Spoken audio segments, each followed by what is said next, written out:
forming of the mountains here, the rippling and the buckling of the plates, it started pushing this section up into this position. When this section first started moving up, it fractured the rock that was here. When the rock was fractured, the water from the river that was above us started working its way down through those fractures. There was a little acidity to the water, and over a long period of time, the water dissolved away a lot of the limestone, pretty much carving out the cavern. As time went by, the river gets lower and lower, carving its way down into that canyon.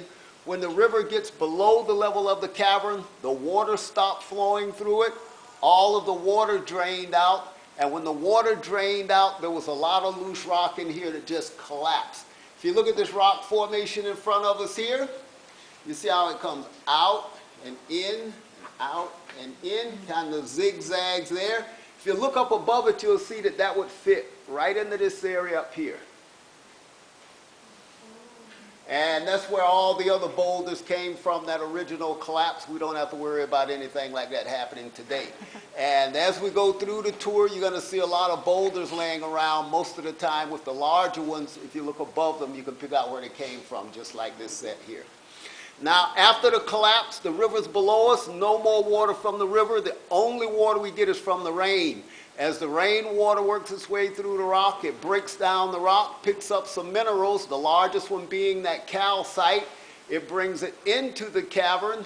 Most of the time, the water will evaporate here on the ceiling and leave the minerals there, which form these that we call stalactites.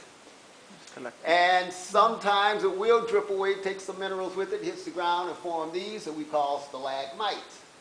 A nice, easy way to remember that: stalactites cling tight to the ceiling.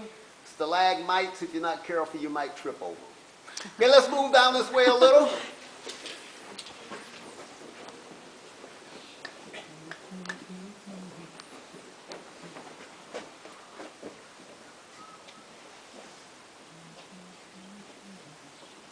Okay, up here we have a formation. A lot of times people look at this formation, they think it's a fossil. They think it's the jawbone or the spine of an animal.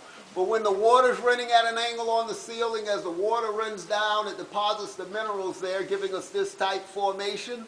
Some people call them draperies, some people call them curtains, some people call them bacon formations. And I'll show you why they call them bacon formations later on. The little hairy looking things up here, these are tree roots from the trees above us. They make it all the way down here. Okay? Let's move on down a little.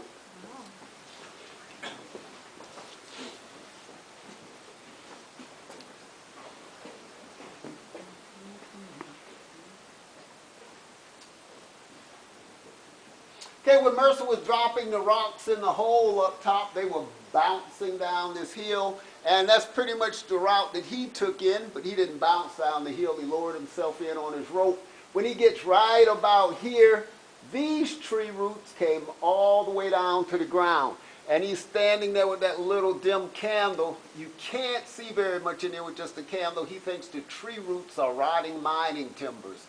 He thinks he's found a lost or abandoned gold mine. So he's kind of excited, thinking there's gold in his future. He continues on down, but he doesn't make it too far. He hears some rocks falling up near where he came in. He gets a little scared and he leaves. He goes to Murphy's. He files a mining claim on this property. It cost him $1. And while he was there, ran into some friends. He told his friends about it. They came up to look at it. One of his friends was an amateur geologist. So when he came in, he straightened him out. He told him it's a living limestone cavern, not a gold mine. Now that friend kind of educated him a little about caverns, and one of the things he told him was that most of the time when people find something like this, they take out the best looking formations, sell them, give them to their friends, and decorate their homes with them. Mercer wanted to preserve it for others to see. And through the years, they've done a pretty good job of it. There have been some accidents and a little vandalism, but other than that, it's the same as it was when Mercer came in. There was nothing mined out of here. There was no tunneling done. All the passageways and things we go through and see are all naturally formed. Anybody got any questions so far? Okay, everybody watch your step.